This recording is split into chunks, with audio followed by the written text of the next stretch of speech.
Assalamualaikum warahmatullahi wabarakatuh.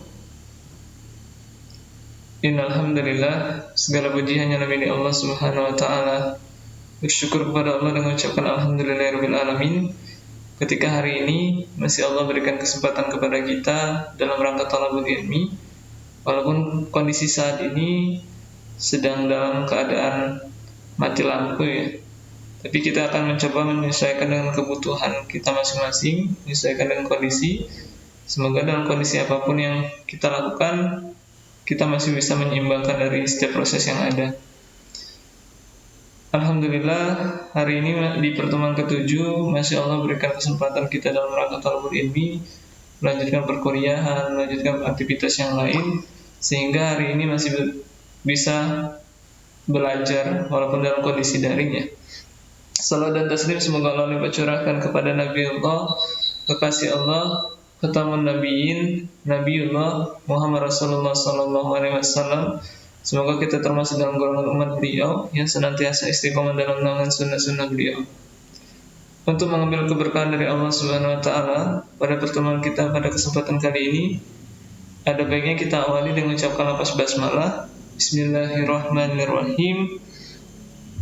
Baik, pada kesempatan kali ini, pertemuan kali ini, kita akan belajar tentang operasi pada list, set, dan string. Ada beberapa hal yang mesti kita pelajari terkait dari beberapa sintaks yang ada di Python yang nantinya bisa menyesuaikan dengan kebutuhan. Karena ini terkait dengan istilah yang mengenai list, set, dan string yang sudah dijelaskan di pertemuan tipe data pada sebelumnya. Namun kita akan coba menyesuaikan dengan kebutuhan, yang mana pada porsi yang pertama terkait dengan pada operasi pada list, set, dan string. Yang pertama penggunaan dari fungsi len. Jadi ada istilahnya itu salah satu fungsi untuk mengetahui ataupun menghitung jumlah dari urutan panjangnya dari satu elemen itu yang terdiri dari satu list ya, itu menggunakan len. Contohnya di mana? Contohnya misalkan di sini ada contoh list. Ada 133555779. Jadi ada variabel angka di sini. Kemudian kita ingin coba menghitung berapa banyak jumlah dari variabel contoh list tersebut. Ketika kita coba hitung, maka print len contoh list 133555779. Ada berapa? Ada 9 ya. 1, 2, 3, 4, 5, 6, 7, 8, 9. Kemudian itu contoh yang penggunaan pada list. Kemudian ada contoh penggunaan pada set. Ada set 133555779. Hal ini agak sedikit berbeda dengan fungsi list. Kalau fungsi dari set, kalau ada bilangan yang sama, itu dijadikan 1. Jadi ketika ada poin 3-nya double, 5-nya triple ya, 7-nya double, maka yang sama angkanya itu dianggap 1. Jadi ketika di print contoh set adalah 1, 3, 5, 7, dan 9. Jadi yang duplikat ataupun triple ini itu tidak dibaca keseluruhan, cuma dibaca menjadi satu angka, deret angka ya. Kemudian ketika kita pengen mencoba menghitung print dari len contoh set, maka akan didapatkan poinnya 5, tidak lagi 9 seperti contoh list di atas. Kemudian ada contoh lagi penggunaan dari string. Contoh yang pertama terkait dengan belajar Python misalkan. Jadi di print contoh string, maka di bagian ini kita akan mencoba menghitung mulai dari B sampai dengan N. Dan termasuk spasi pun itu dihitung. Jadi ketika print len contoh string, maka akan menghasilkan 14 digit ya, angka dari nominal tersebut. Kemudian terkait dengan operasi set, list, dan set, maka di dalam poin ini selain dari len ada juga min dan max. Sebagaimana kalau di dalam fungsi yang ada di Word ataupun Excel ya, Excel kita bisa mengurutkan nilai min dan nilai max untuk menghitung ya panjang dari banyak elemen. Jadi contoh di sini ada variabel angka terdiri dari 13, 7, 2, 4, 5, 9, 6, 8, 4, 7, 1, 11, dan 38. Kemudian ketika kita ingin ngeprint minimal angka yang terdiri dari variabel angka tersebut, maka yang diambil adalah poin 5, mana yang terkecil. Kemudian print max, mana angka yang terbesar. Kemudian selanjutnya ada fungsi count, menghitung ya. Jadi contohnya di sini adalah variabel genap. Ada poin 2, 4, 4, 6, 6, 6, 8, 10, 10. Ketika ditanya print genap count dengan jumlah 6, jadi print variabel genap dengan count yang suatu objeknya itu adalah angka 6, maka angka 6 di sini terdiri berapa banyak di variabel genap? Kalau kita hitung secara manual ada 3, 1, 2, 3. Maka akan dimunculkan print genap count 6 adalah 3. Kemudian ada string, belajar Python di decoding misalkan sangat menyenangkan. Kita pengen menghitung substring A, huruf A di dalam kalimat variabel string ini berapa banyak kira-kira? Kita coba di sini print string.count substring dengan indikator A yang akan kita coba tampilkan. Maka ketika dibacakan ada sebanyak 6 ya. Kemudian ada penggabungan dan replikasi. Kalau misalkan penggabungan, ini lebih identik kepada join biasanya. Jadi ketika ada angka dan huruf ketika pengen digabungkan, maka list angka dan huruf ini bisa digabungkan menjadi 2468, Python, dan sebagainya. Kemudian kalau fungsi dari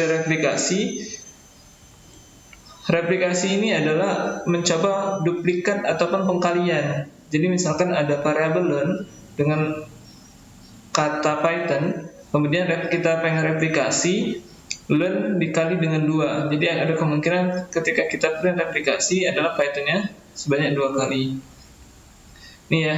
Kemudian fungsi penggali juga dapat Anda manfaatkan untuk inisialisasi list. Contoh 7 pangkat 7. Jadi ada 7-nya sebanyak 7 kali ya. Ketika di print 7 adalah namanya seperti ini, 7777 sebanyak 7 kali. Kemudian kalau kita pengen menghitung berapa banyak deret dari jumlah urutan ini, kalau kita hitung secara manual ada 7, maka ketika di by system otomatis menghasilkan angka 7. Kemudian ada range, yang mana ini bilangan antara ya. Bilangan antara di sini misalkan ketika kita pengen mengakses pola tertentu untuk melakukan perulangan for ya, biasanya dalam mengakses elemen list ini kita dapat menggunakan fungsi range pada Python. Misalkan ya, i in range 5. Jadi kalau di dalam parameter range ini satu parameter n membuat dari bilangan dimulai dari 0. Jadi antara 0, 1, 2, 3, 4. Jadi 5-nya nggak dihitung, tapi range dari 0 sampai dengan 5. 0, 1, 2, 3, 4, 5. Kemudian kalau misalkan dengan range dengan 2 parameter, yang pertama ini adalah range 1 dan 11. Jadi ada kemungkinan dari 0 sampai dengan 10.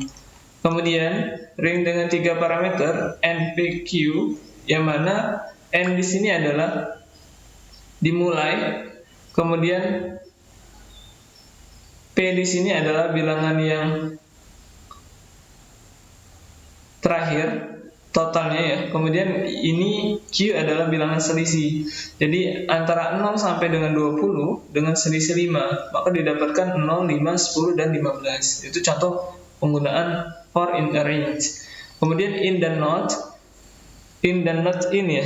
Yang mana in dan not in ini akan berkaitan dengan nilai true and false.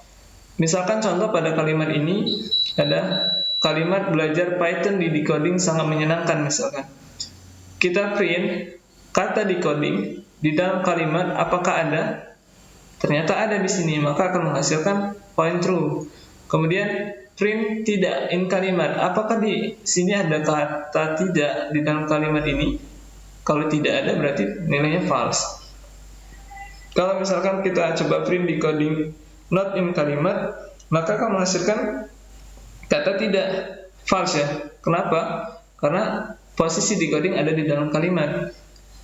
Kemudian yang print tidak not in kalimat, maka akan berakibat tidak ada kalimat ya. Jadi tidak di kalimat ini menandakan bahwasanya pada variabel kalimat ternyata tidak ada kata tidak, berarti true. Ya, not in ya. Kemudian memberikan nilai untuk multiple variabel. Jadi di dalam nilai multiple variabel kita bisa menandai ada sesuatu dengan sesuatu yang kita inginkan, baik satu persatu atau dengan cara yang lebih praktis. Misal contoh, ketika kita menggunakan data seed, word, dan L, maka ketika kita file data 01, maka dia manggil data yang di awal adalah seed. Kemudian color data 1, dia membaca word. Kemudian ada size data 2, dia membaca yang bagian ini 0, 1, dan 2 ya. Kemudian adapun dapat melakukan dengan cara lain. Misalkan ini penggunaan list, kemudian yang ini penggunaan dengan fungsi tuple. Kalau terkait dengan list dan tuple, bisa kita sesuaikan atau kita pelajari di modul di pembelajaran sebelumnya ya. Kemudian contoh penggunaan assignment pada multivariable dapat menggunakan menukar nilai 2 atau lebih variabel ya.